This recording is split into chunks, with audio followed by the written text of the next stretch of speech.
This conference will now be recorded. Thank you so much. So we'll now call this meeting to order. You've all had a copy of the draft of the minutes of September 24th, our last meeting, our last special meeting. Are there any comments, corrections, or observations concerning the minutes? Hearing none, may I have a motion to accept the minutes as presented? Katie Loveland, motion. Katie makes the motion. May I have a second? Sean, second. Sean seconds. All in favor, say aye. Aye. Aye. Aye. Are there any opposed? Are there any abstentions? The minutes have been approved. The first order of business, well, next we're going to be Randy's update, but Randy's not here, so let me just give you the update for him quickly. He said that the OSTA process is complete, and you'll see that the document that I sent you yesterday, which is the approval from the OSCTNR, indicated that the OSTA process was completed. He's checked with ONG and Darien P&Z this week. The building permit process is in full swing. P&Z and the building department have the plans and the specs, and they are in the process of reviewing them. The health department has reviewed the kitchen drawings and submitted a list of questions to ONG and SLAM. Do you ONG have any, or SLAM have any other things to add concerning the general building permit that we're getting from the town of Darien? Sure. George, do you want to give a brief update on, as far as, any updates with responses to those comments? Sure. Yes, we, SLAM and us responded to the health department comments Monday this week. And then we reached out and talked to Jeremy. He was saying that the planning and zoning review should be complete, if not the end of this week, early next week. And then he will forward that to the building department for their review. And as of today, I don't believe Jeremy had any questions, or comments. And then, we've submitted to the fire marshal as well, and we haven't heard any comments on that. So it seems to be going well. This is Amy. Can I add to that? Sure. I did receive a phone message yesterday from Dave Keating in the Planning and Zoning Department. He requested that I send him or update him with any changes that have been made to the project since P&Z and ARB approvals. So I'm going back and forth, and I'll continue this through the day today between the presentations that we made to the ARB and P&Z compared to the current documentation and latest renderings. And so I'm preparing a response at this time. So Amy, just to be clear, what he was looking for was the base point is when the approvals were given by the various departments and any changes from that point forward. Correct. Okay. From what I can tell, because of value management, there were some changes to the reduction of canopies, for example, but no major changes to the building footprint, its location on site, and many of the other concerns that they did review and approve. So I think it's just a quick update to them that should work. Okay, great. Mm-hmm. Any indication from them as to when they might turn this around by, or? Oh, for me? Yeah, I mean, I'll be. Oh, when the permits will be done? No, I don't know. Maybe George knows from his personal conversation with them. Yeah, like I said, Jeremy should have his done by the end of the week, early next. I would say the building department, probably another, a week or two for their review. So I would say, we're probably looking, right around the week of the 16th, I would say, somewhere in that area, which kind of dovetails into when we're thinking of mobilizing and starting. So. Okay. Going into item number 4, I sent out to you, or I forwarded to you a listing of all of the low bid packages that came in after our opening, and also the comparison of those numbers to the budget. We're very encouraged to see that the low bid numbers, now not all of them have gone through scope review, obviously, which means you go through them very carefully to find out whether there are any mistakes in there or whether the contractor covered everything in his bid. But being that up for grabs still, we're at a point here where it looks like we're about $7.6 million below our budget. The budget was established, the last cost estimate budget was established on August 13th when we finished construction drawings. So this would take us for this segment of the project about 15% below our budgeted number, which is very encouraging. However, again, scope reviews still need to be done for a vast number of these bids. And I'm going to turn this now over to David to discuss the bids that have had scope reviews. We've done them quite quickly in an effort to get the critical vendors reviewed and presented to the committee today for possible approval so that we can actually sign contracts and get these guys ready to go to hit our opening date of around the week of the November 16th. So David, I'm going to turn this over to you and George and Mark and whoever from ONG wants to. I've been hearing Mark's voice a lot this past couple of weeks, so whoever wants to talk. All right, so I just before I hand it over to Mark, I do want to just thank, the design team members, the building committee members, for really working with us. We knew that this past week was going to be really intense with trying to gather the numbers, figure out where we are, and get something that we knew that we could stand behind and was vetted for this meeting today to be able to get moving in such a quick way. So I really, while it wasn't ideal, I really do appreciate everyone making the time and being flexible. Part of the update, we're going to talk about going forward with some upcoming meetings. So hopefully we have a little bit of a breathing room so we could take a slight breath and make sure that everyone, is alerted of the meetings and can be involved as they want and need to. So with that, Mark, you want to just kind of give a kind of brief recap of the bidding to date? Sure. So we've received just a couple of quick facts. We've received 118 bids, and that was over two bid dates. The first bid date was October 29th, and the second was this past Tuesday. 3 of the packages, electrical, fire alarm, security, communications, and painting, were put off until Tuesday for various reasons. We've averaged about 4.5 bids per package. I think we're happy with it. Obviously, we're happy with the numbers we're getting. People are hungry. There's not a whole lot out there to bid, but we did actually bump into some other projects, and we adjusted bid dates, and we were able to get pretty good bids, I think, and pretty decent coverage. To date, we have scoped site work. We scoped 2 bidders with site work, both the low and the second, and we felt both contractors had fairly tight numbers, and we were satisfied with both, that both had complete scopes. And I think the team, I'll speak for the team, anybody wants to jump in, but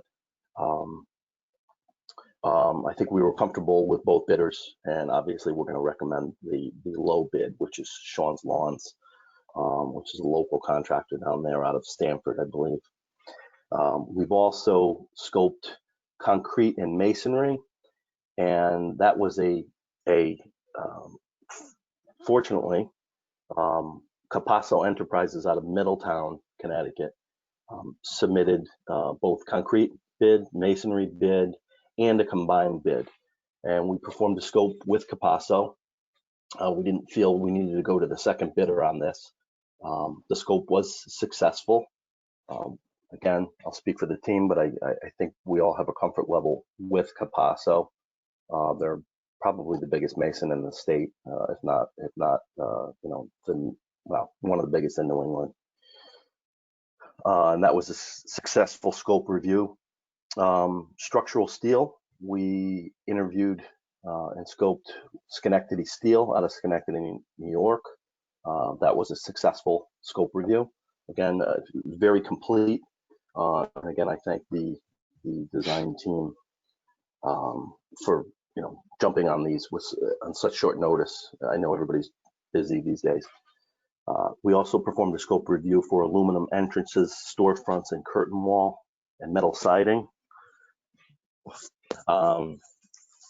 And that was done actually just yesterday morning. That was with Lockheed out of Rhode Island, who does a lot of work in Connecticut as well. And that was a successful scope review. That said, Dave, I don't know if you want to let me share the screen. And Sure. I could show you. Yeah, I was going to say, does anyone have any questions about the process to date that we want to address before we move on? I don't have any question, but I have a comment. When evaluating the success of the estimates versus the bids, I've always looked at obviously the lowest bids, which is what you've got here, and those are the people we're going to take. But I've also always looked at the second lowest and the average, because it tells you a lot of what's going on in the marketplace. Just because this is not on the sheet that was sent out to everybody, the second lowest bid total was $46.5 million versus the $49.7 of the budget. So there was a significant increase in costs if the second bidder had been the one that was accepted. But more telling, I always look at the average bids in the packages, and I've got to compliment O&G on this, because if you do look at the average of all of them together, the total comes out to $49,626,000. That's only $55,000 off of the projected bid back in August. So in my view, you did a very good job in doing that estimates, because estimates are based on averages, not the low bidders who may or may not come in. Thanks, Rusty. That's a pretty interesting fact. I like that analysis. It's actually 0.1% off. Was that a paid commercial, Rusty?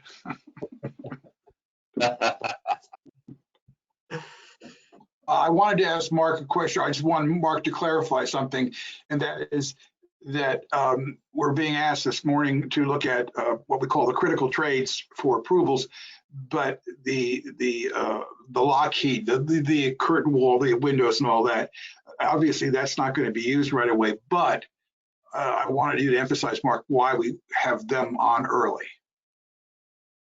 Well, lead times is the big thing. We need to get, the shop drawing, just to prepare shop drawings for windows is 6 to 8 weeks.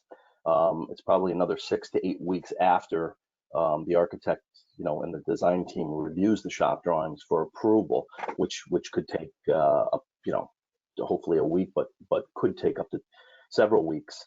So there's generally a long lead time with windows, and that's why we consider them a critical package to get signed up.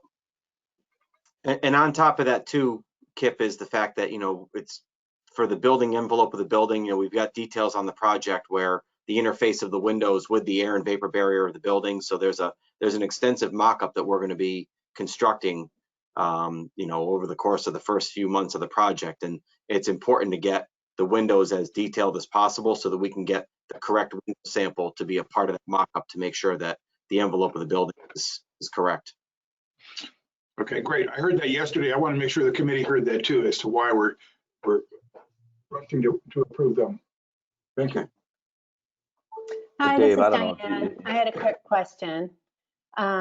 Just wondering what the state process is with regard to selecting the bidders. Do we need to go through the state at all in this selection process, or are we on our own making these decisions? Yep.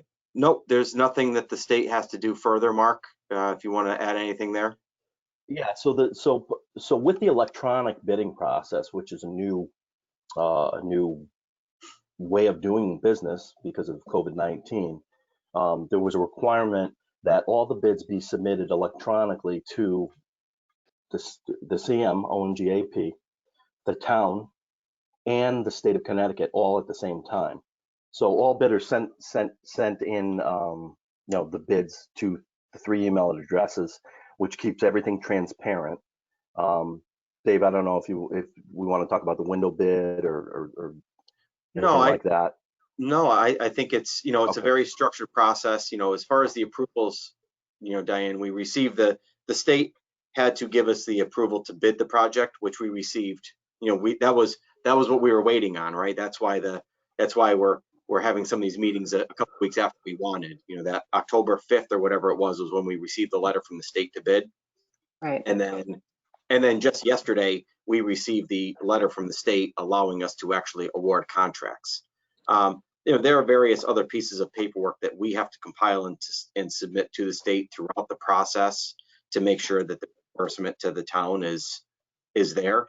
But as far as at this point, the state does not have a say because all the bidders were pre-qualified through the state of Connecticut. Got it. But in this public process, we're obliged to pick the lower bidder. Is that correct? Just so I fully understand. I'm sorry, can you say that again, Diane? We're obliged in this public process to select the lowest bidder unless the bid was found to be inadequate in some way. The lowest qualified responsible bidder. So, there are various things that play into that. We made some revisions to our former proposal too. Obviously, if there's pending litigation with one of the trades, that's a means for disqualification. There's various things that they could be disqualified for.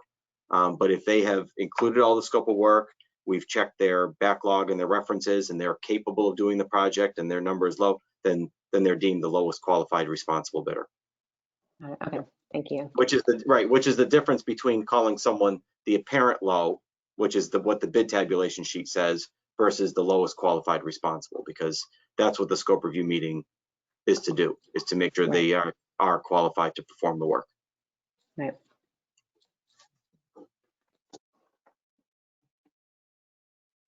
Did that answer your question, Diane?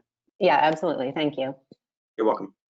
So are there any other questions, or do we want to get into the recommendations for 4 of the contracts? Let's go to the recommendations, please. Okay. Mark, do you want me to just call them up on my screen here and then you can go through them? Yeah. Okay. We'll go in order.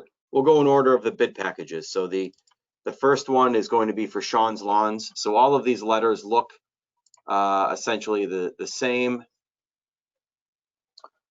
So and depending on the amount of alternates that remain to be selected. So here, let me look at some of my notes here as well. This is Sean's Lawns for site work. For site work, we did receive quite a few bids. I think we received 12 bids for this, which is shown on the second page of this letter. So Mark, just quick, we'll review the format of what these letters are. So the first page is the actual the recommendation letter where we're asking for acceptance to enter into a contract, as we will hold all the contracts on the project. The second page is a detailed tabulation of the bid results for that bid package. It shows each of the companies that submitted a bid. It's in ascending order of the base bid amount. We provide there were various alternates that had to be submitted as deemed by the former proposal. They were also required to provide a bid bond, and they were required to have their Connecticut Department of Administrative Services update statement. So that, Diane, to your point, that was one of those things. If a contractor did not submit a bid bond, or if they did not submit that update statement, that's means for disqualification. Just one thing before I hand it back over to Mark is some of these contractors that we're bringing before you today do have alternates, and just know that we're not asking you to make decisions on alternates today. I'd say that outside of the soil alternate, for whether we're going to have a place offsite to store materials, or if we're going to make the contractor responsible for dealing with the soils themselves and not have offsite storage, we're going to need that decision from the committee at the next time we meet, because as soon as they get started out there, they're going to need a place to find a home for some soil if need be. But outside of that, I would say if we could target, within the next couple of months to have those alternates accepted, we can then write them into the trade contractors' contracts. That's the way that we've written it, where we have the ability to make that decision over the course of the upcoming months. So with that, I will. I'm sorry, Dave, just on that note, since you raised the issue of alternates, is that I assume that SLAM, Amy, and Kemp can put together some sort of presentation for us to kind of cycle back through them so everybody's reminded of what they were and attach some values to them so we can make those decisions properly? Sure. I don't know what the process generally is for that. Yes, we typically would work with O&G to compile the full cost of the alternate, and then we could have a brief discussion with the committee to remind everybody what those alternates were and then how much they cost. Sure. And we can certainly get that over to you as Kemp for inclusion in the presentation. Is just an alternate by alternate. We'll know better, as we scope contractors and make sure that we're taking the alternate pricing for the person who is the qualified responsible bidder. But we can start assembling that sheet so that you have it. Okay, great. Thanks, David.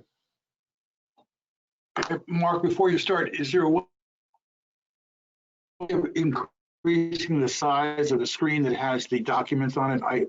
It's kind of hidden on my screen, or it's very hard to read. I think for you that's a go-to meeting function. If it's very small, what do you see on your screen? You seeing everyone's faces and then a small picture of the screen?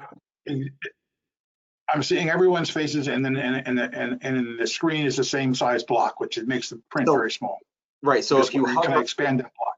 If you hover over that block with the screen on it, there should be a couple of arrows that are opposing like that. If you click on that, it'll enlarge just that screen and probably diminish the size of everyone's faces. It's hiding out on me. Wait a minute. There we go. Okay. Thank you. Got it. Okay. It was hiding out. Can everyone see that? The text on this document? Yeah. Okay, Mark, take it away. Okay, so the lowest, as I said before, we did scope both the low and the low apparent bidder, which was Sean's Lawns, and the second bidder, which is Richards Corporation. Richards does a lot of work. It's a nice picture, Dave. Richards does a lot of work, a lot of public work with O&G. I know Sean's Lawns does a lot of work with AP down in Lower Fairfield County. We were, as a team, satisfied that Sean's Lawns had, all the necessary scope, and we're comfortable with their bid. There were, with this particular bid, there were 6 alternates that the site contractors needed to price, and those are on this list, around this letter for acceptance at a later date after the presentation by SLAM and O&G AP on alternates. The low bid was this was a big package, and they came in at $7,450,000, not taking into account any alternates. That's really all that's to be said on Sean's Lawns and bid package 1.02 site work. So Mark, I don't know, because there may be some people who were just on the phone, so I don't know if you want to just maybe, you don't have to read all of the alternates, but maybe just read the, just kind of read the language there that, because we're going to be, Kip, what do you want to do? Do you want to go through all of these and then have individual motions, or do you want to take these one by one, read the letter, do the motion and then move on to the next one? I'd like to do them individually so we can do them relatively quickly. If there's any questions, we can talk about it at that time rather than come back to it. Okay, so let's do each one. Sure. Okay. So Mark, do you want to read this off then? Just read off the alternates, Dave. No, just kind of the, just kind of what we're asking them to do there. Okay. Well, as it says in the bottom, we as a team, ONGAP, and of course, I don't think I think we have the architects and engineers' comfort level on all of these as well. We've reviewed we've scoped Sean's lawns as a team, and we're recommending them as the low bidder for bid package 1.02A site work in the amount of $7,450,000.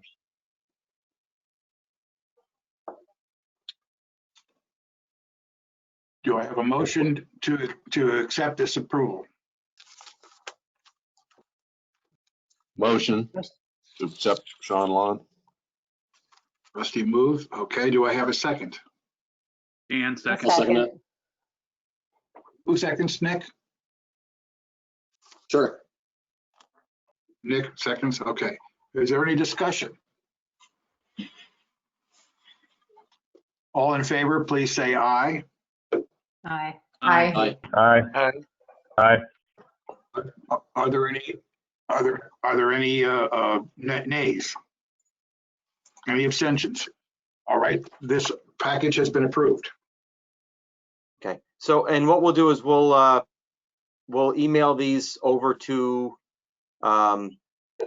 you, Kip, as the chairman, and then Rusty, you're the contact on the contract. We'll send those over to you for signature once we're done. Okay. Next is Okay. Capasso. So this, just let me give let me be the one to give the kind of the backstory on what's transpired with Capasso. So on bid day, Capasso submitted an individual bid for the concrete package. They were the apparent low when they submitted their concrete bid. They also submitted a bid for the masonry package, and they were the apparent low for the masonry work. They also submitted a combination bid, and we allow this. We allow any trade to package no more than 2 bid packages together into a combination bid, as certain companies are able to do more than one discipline of work, and usually that's where we find some economy if they're willing to take on the work of 2 packages.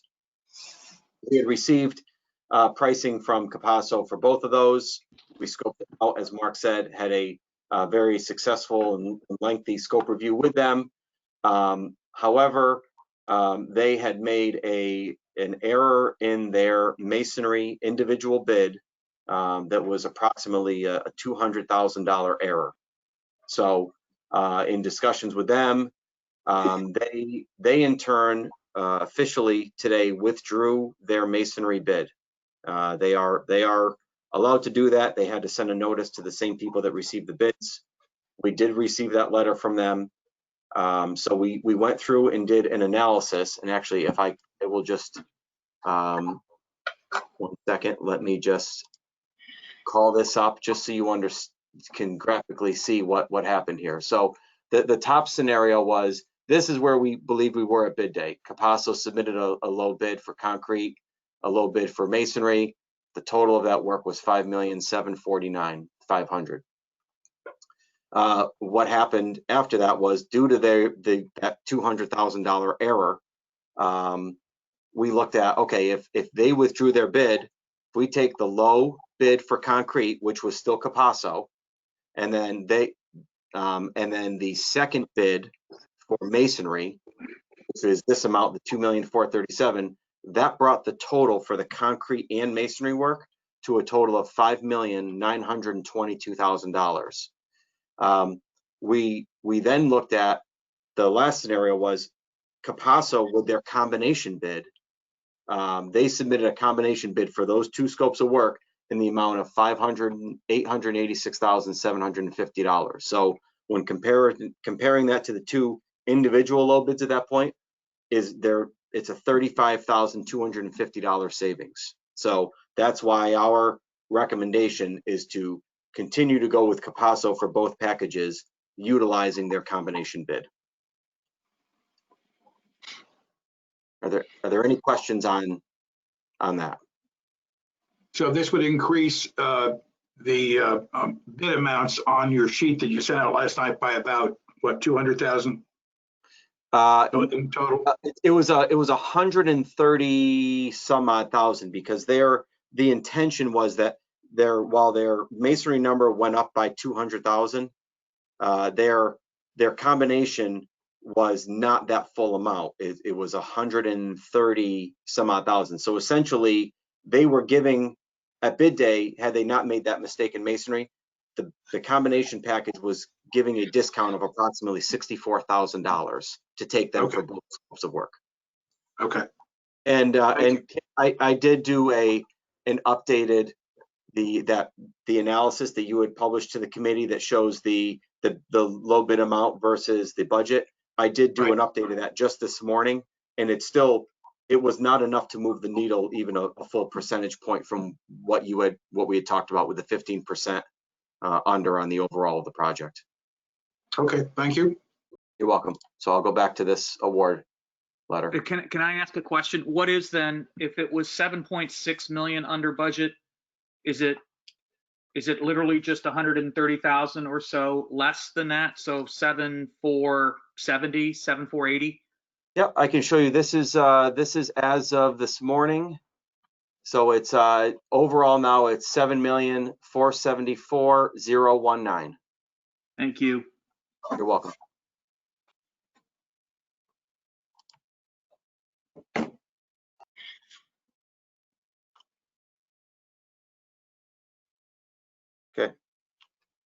Okay.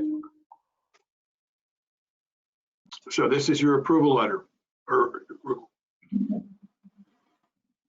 Yep. Go ahead, Mark. Okay. So yes, this is the approval letter. Again, we just to reiterate, we performed an extensive scope review with the contractor Capasso, the project team, the architect and engineer, and ONGAP. And we recommend, ONGAP joint venture recommends and requests approval to enter into a contract with Capasso Enterprises for the contract amount of $5,886,750 for bid packages 1.03 concrete and 1.04 masonry. Do I have a motion to approve? So moved. Who is that, please? Dan? Dan moved. Do I have a second? I'll second. This is Alfieri. Diane seconds. Is there any discussion? I guess Hearing just one. I'm sorry. There's one concern that the procedure was properly followed. It sounds like Dave's on top of it all in terms of eliminating the low bid and using the combo. It sounds like just to make sure the procedure is really properly followed on that. Yes. Yes. By withdrawing their masonry bid alone, they've basically taken their masonry bid off the table. And so the only bid that we could concern with Capasso then would be the combo bid. And that's what we're asking. That's where it still is a low number. And that's what we're asking for approval on. And the document that is going to the committee, this document here with the approval letter, does have their withdrawal letter in there, so it's part of the permanent record as well. And this to the state of Connecticut as well, and it went to Karen Dunn, because those were the original recipients of the bid. So we've dotted our I's and crossed our T's on that. Great, thank you. You're welcome. Is there any more discussion? All in favor, please signify by saying aye. Aye. Aye. Aye. Are there any opposed? Are there any abstentions? The motion is carried. Thank you. Thank you. Next. Okay. Next is Schenectady Steel. Mark, here you go. Okay, so same process for Schenectady Steel. We received, I believe, 6 bids on this bid package. 1.05A structural steel. We had an extensive scope review with Schenectady Steel, the architect, engineer, and our ONG AP team. And I believe at all, if not most anyway, there's been a representative from Darien Building Committee on the scope reviews as well. We recommend, ONG AP joint venture recommends and requests approval to enter into a contract with Schenectady Steel for the contract amount of $1,555,000 for bid package 1.05A structural steel for Oxridge Elementary School. Do I have a motion to approve? Motion to moved. approve Dan. it from Alfred. I have Nick having moved. Is there a second? Dan, Second, Katie. seconds. Dan seconds. I take the first one I hear. Is there any more discussion? I think I will add that in my discussions with ONG, they were very pleased that Schenectady Steel came in low because they're considered a real quality operation. Am I making the right comments, Dave or Mark? Yes. I agree with that. Yep, and if you remember early on, we made the decision to go down the route of having the design team pre-detail the steel, which means that Correct. rather than leaving all that for the trade to do, it's done during the design process. Well, we just completed a job for this school year that we did with SLAM and with Schenectady Steel that was a pre-detailed job, and it was the exact same team, and that was remarkable how that came together. So we were very pleased that they were the competitive bidder in this. Is there any more discussion? Just a comment that this is Kemp, and I agree with David's assessment that Schenectady Steel is a quality outfit, and we've had great success with them on several projects. Sounds good. There being no more discussion, all in favor, please indicate by saying aye. Aye. Aye. Aye. Aye. Are there any Aye. no's? I hear no. Any abstention? But there was a no? No. Okay, and there are any abstentions? The motion is carried. Okay, next one. Yep. And this is our final one for today.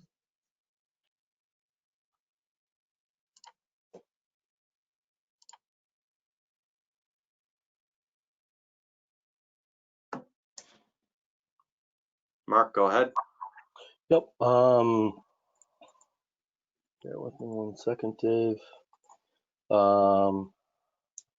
Okay, so bid package 1.07A. Okay, so this one has a reader right between the two. So if I hit this, will it unlock both doors?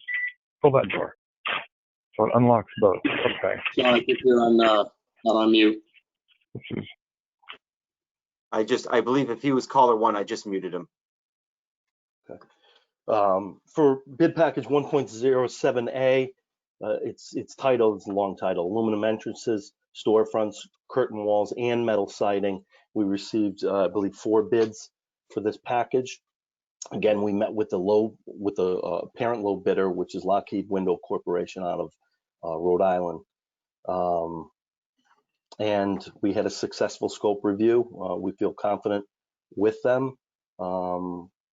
Both ONG and SLAM do have a track record with Lockheed as well. And our project manager, George, has just come off of a job with them, his last job in the field.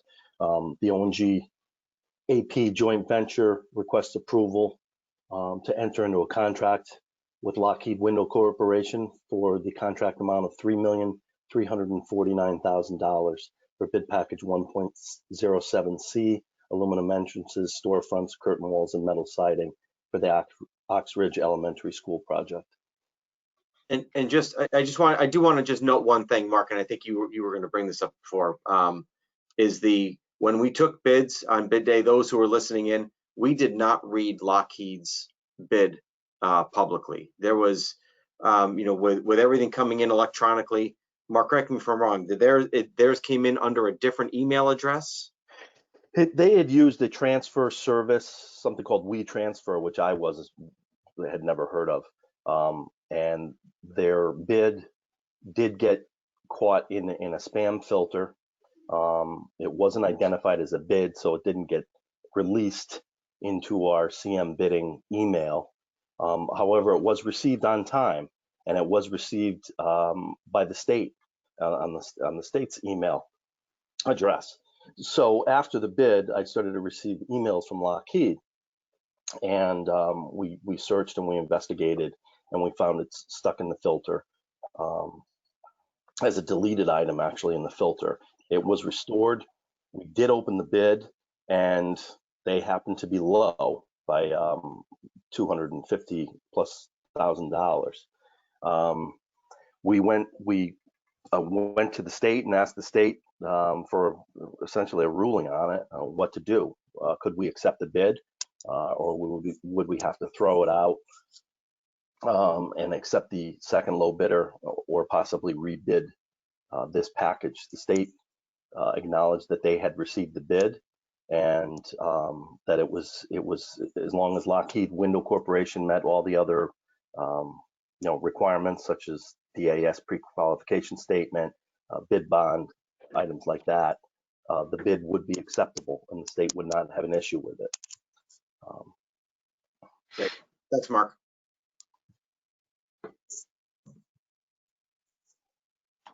Okay. May I have a motion to accept approval of the bid from Lockheed Window Corporation? So moved. Who is that? Rusty. Rusty. Do I have a second? Second. From Sean? Who seconded? That's me, Mike LaFerre. Mike, I got it. Thank you. Sorry. Is there any discussion? Any more discussion? Okay. All in favor, say aye, please. Aye. Aye. Aye. Aye. Are there any votes no? Any abstentions? The motion is carried. Thank you. Thank you. All right. Yeah, I put the agenda back up on the screen, Kip. Okay, so David, you've got a revised, I'll call it the apparent low versus budget bid summary with the correction for Capasso in there, and I'll get that out to all the building committee members. And I will send that to you right after this meeting, Kip. Okay. Along with those letters to me and to Rusty. Yep. And whatever documents go with the letters, please. All right, so now the next item of business is concerning approval of a testing agent. I'm sorry. Kip, do you mind if I just ask one question? Please. What our expectations are in terms of the schedule moving forward? It sounded like you needed some more approvals in maybe the next week's time, and then what do we expect moving forward with this schedule on all the bid approvals? Sure, Mark. Do you want to talk about that? Do you have that document, or did you send it to me? I emailed it to you as well, Dave.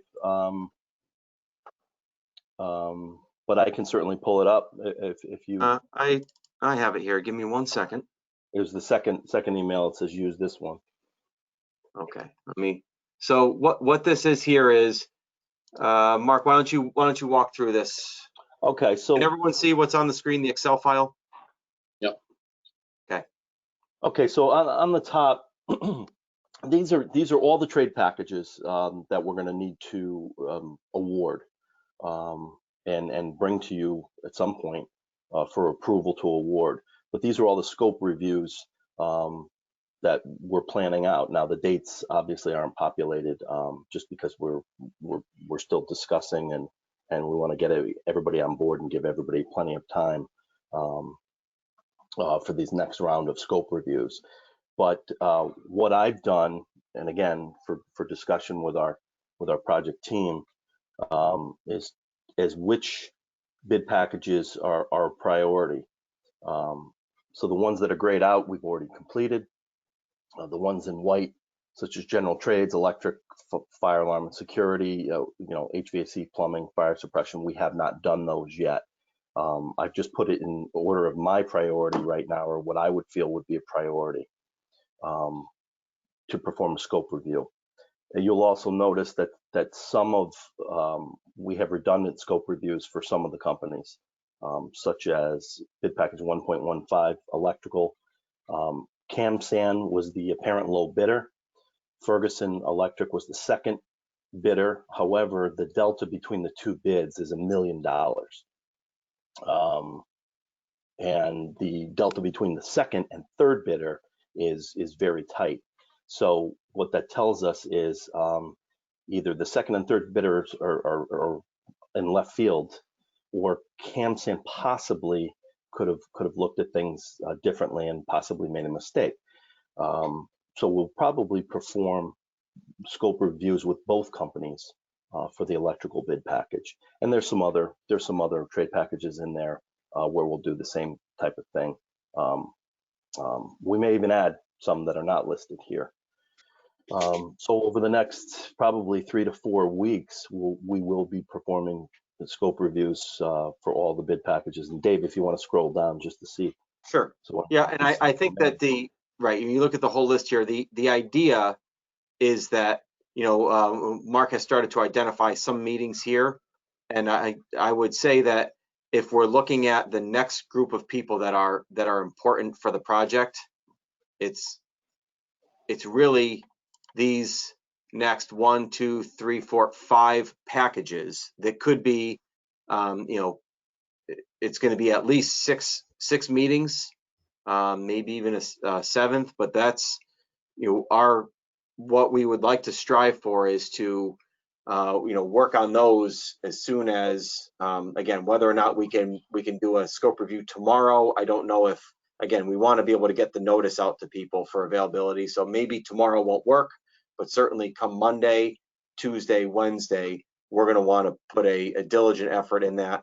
And the idea would be to schedule a special building committee meeting by the end of next week to bring this next group and really just to put it into context as to why this next group is important is that while we are advancing the site work, the concrete and the steel, the electrical, plumbing, HVAC and fire suppression trades are very important to get started with the coordination effort. And what that is basically making sure that all of the components, all of the pipes and the ductwork and the wiring and the light fixtures, that it all works spatially within the building. And that sometimes has an impact on the structure of the building, where a steel beam may have to be relocated or maybe changed in shape to accommodate this. So we need to keep those packages on the front burner as well, so that what we've done to release the steel does not get held up down the road, that's putting into context as to why that's important for likely the end of next week. Okay, you guys will issue a schedule as far in advance as you possibly can, realizing a tight schedule. Yeah, I would say that what the with this, Mark, it looks like you're pretty close there. I'm guessing you can make some phone calls today to the trades. Yes, I'm going to make some phone calls to the trades, but again, I want to get buy-in from building committee members who want to attend, and certainly the architect and engineer. Right.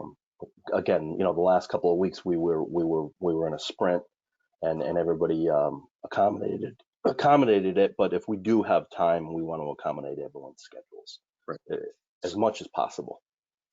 So we'll get a schedule out of some tentative dates and times, so that we can get as much participation in those meetings as possible. I will tell you that the plumbing, HVAC, and electrical, that's gonna be one meeting with Ferguson.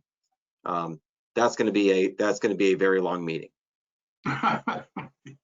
Well, it's just, again, they're low in the plumbing and HVAC, and that alone is, I think that's approximately $7 million of work. Yeah. You add on, if something happens, and correct me if I'm wrong, Mark, we're likely going to want to scope Ferguson before CamSan to make sure that if it's something that Ferguson brings up, that we know we can ask that to CamSan. So if something were to happen with CamSan and Ferguson is the apparent low, that's then going with over $11 million. And in full disclosure, Ferguson they are a difficult contractor.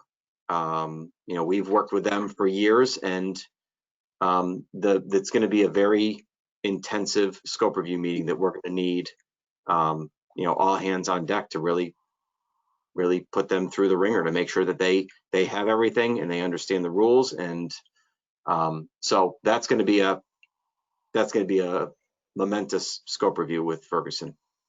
So Dave, just David, to add to that, oh, go ahead. Just a question, what you mean by difficult? Are they just really difficult to negotiate with, but their quality is good, or is it more than that? That's a good question, Dan. So their quality of work, I'd say generally is good. Their electrical work is really good. Their HVAC work, I'd say, is a tick below their electrical, but not to the point where they're not qualified to do the work. Where we get into the disputes with them is really in just their project management. They are, if the drawing says X and it ends up being Y, they are going to ask for the difference between X and Y. And they are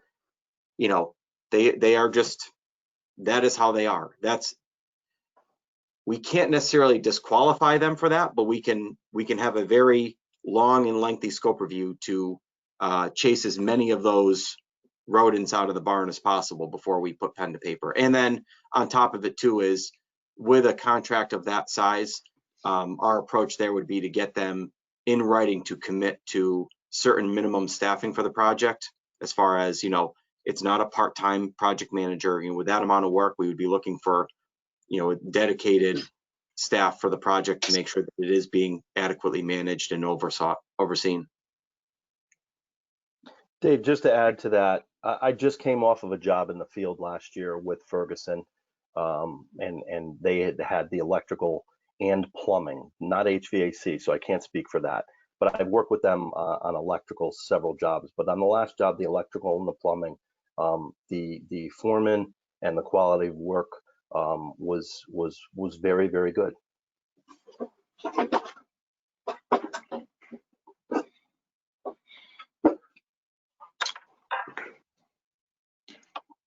So to put a bow on that discussion, we'll be working on this schedule, and we'll circulate that between today and tomorrow in advance of any upcoming scope reviews, and then we will be in contact with UKIP as far as the special meeting and what the agenda for that meeting would be, if we can put enough of these scope reviews together in that time frame. Okay, that's fine. And I understand you need a minimum of 2 days notice for that. So, right. And then Dave, will this be, kind of a weekly process for a few weeks until you get through all the approvals? Or what do you anticipate, kind of a month out, or after next week? What's the process? I'm open to suggestions from Mark and George, but I would say that once we get through next week, we can, we don't want to take our foot completely off the gas, because we want to be able to provide you with that guaranteed maximum price, which is, get through everyone so that we know that all the bidders are qualified, so we can finally say, here it is, here's the full and final amount. But we will likely be able to not have to meet that.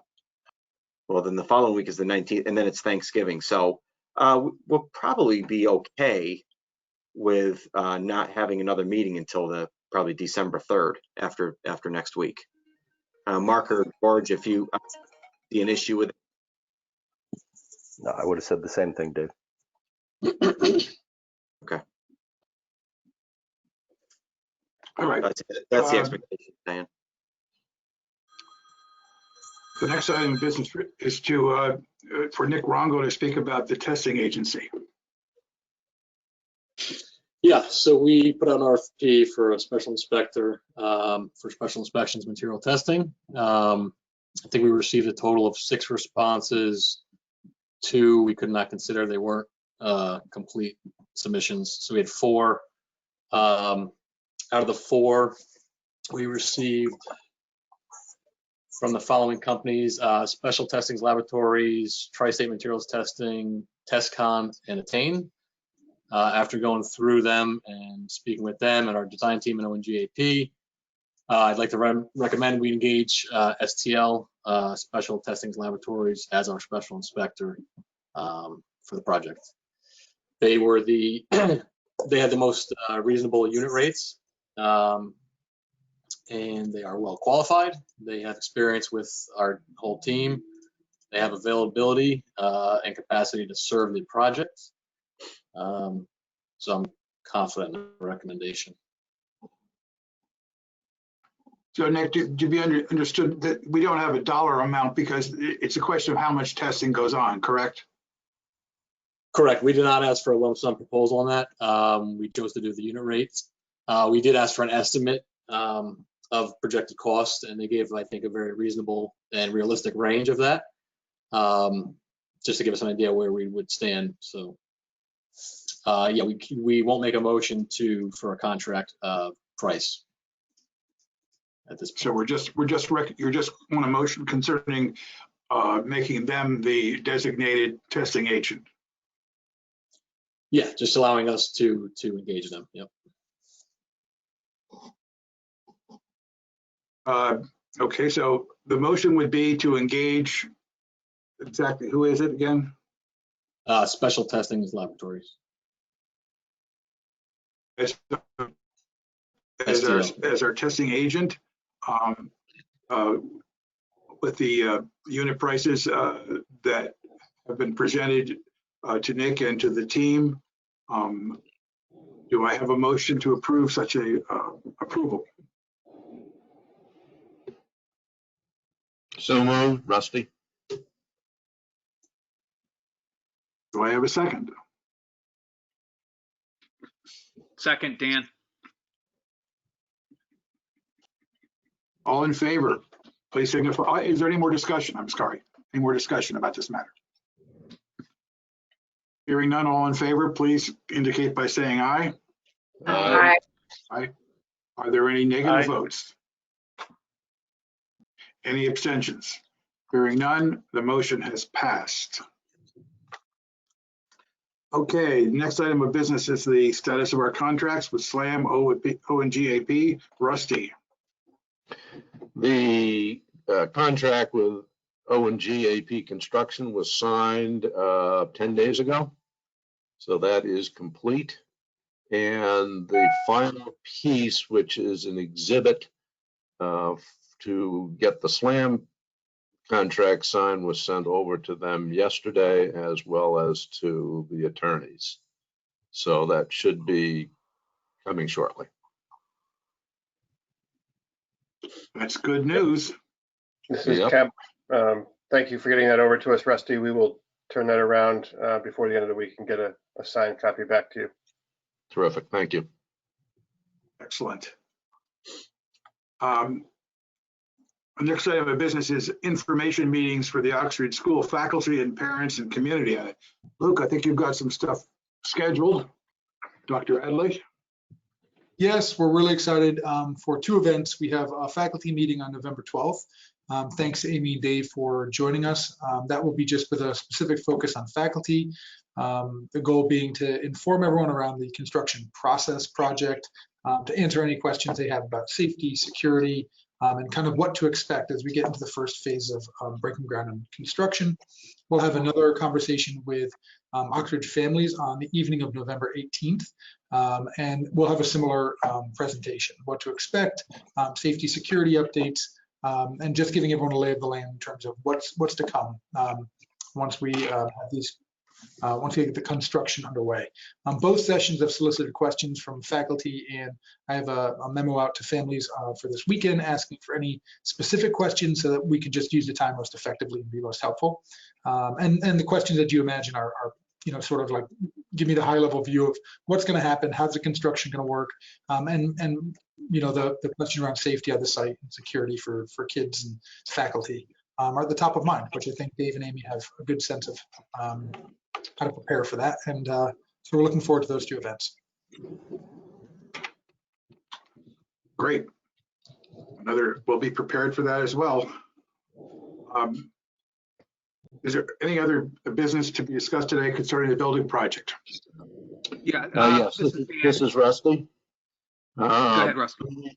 We initiated a discussion with SLAM earlier in the week for the construction administrator, who we will need to get on board in the next couple of weeks before we break ground.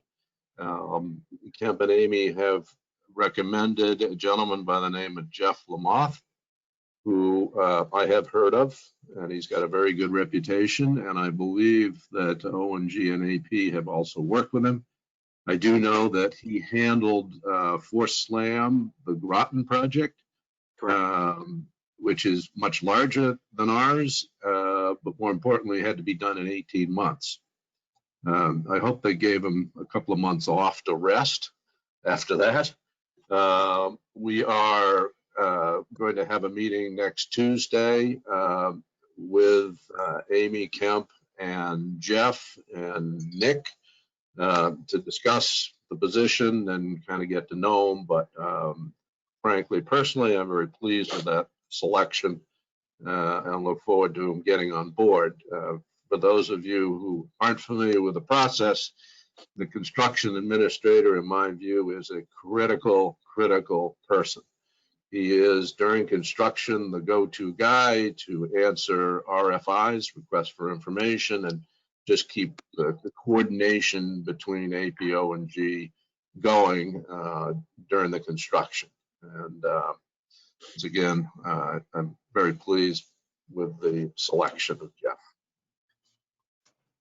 And if I can just add to that, Jeff has, as you mentioned, worked with O&G on Groton and on also on a complicated renovation project at Nonawag High School in Region 14.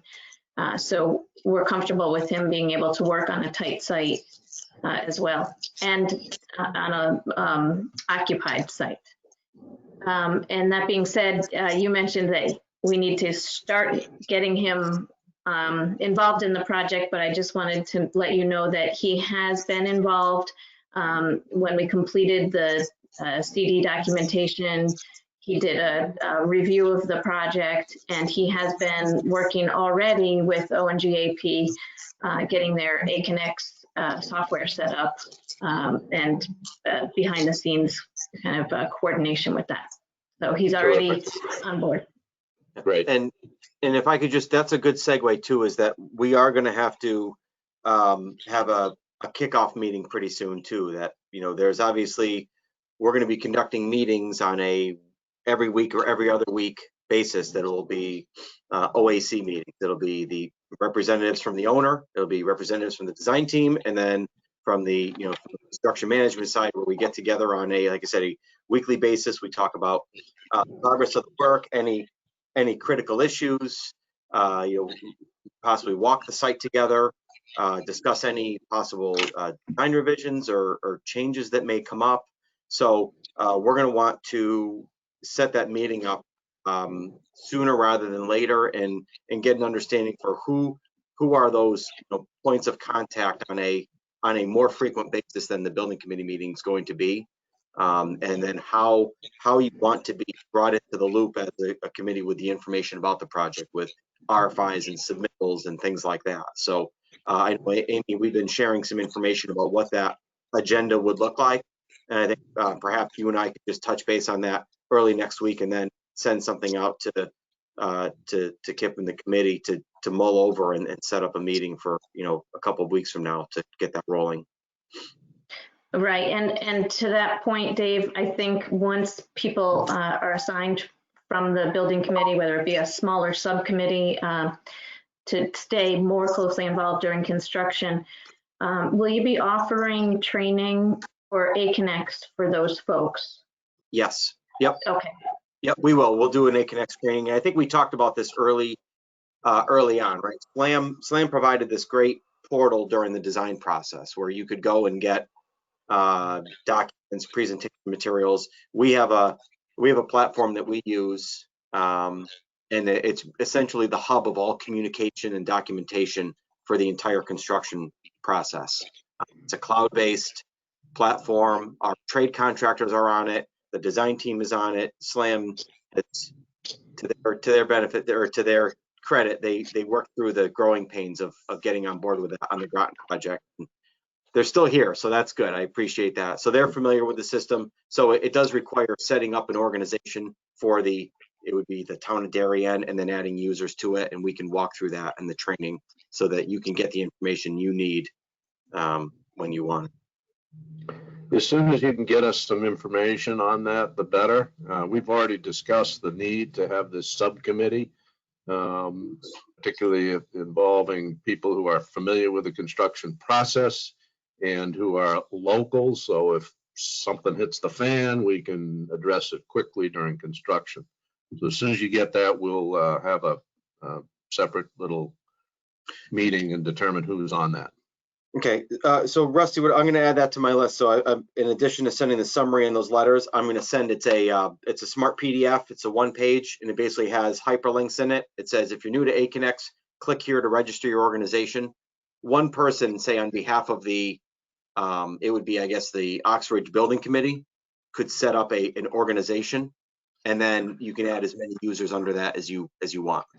So I'll send that to you, and if there are any questions, I can walk you through it. But I'll send that out to the packet today as well. There will be questions. I'm a technically challenged individual. And one of your grandkids, right? They'll take care of it in no time. Yeah, they would cost too much money though to hire them. I'm cheap, Rusty. I'll help you out. Okay, thanks. Is there any other issues to come before the building committee today? Just a quick question. I might have missed at the top of the meeting the status of the DOT approval. Can someone update me on that? Yeah, Dan, I was writing you back. Last night I sent out a copy of the letter to Dr. Adley from the OSCGNR giving the approval to execute contracts. The very opening part of the letter says that they have received a copy of the OSTA letter of approval. So that's been settled with the OSCGNR. Have I seen the letter myself? No. Randy probably has seen it, and I know we filed the easement and all that stuff with the town records. Thank you.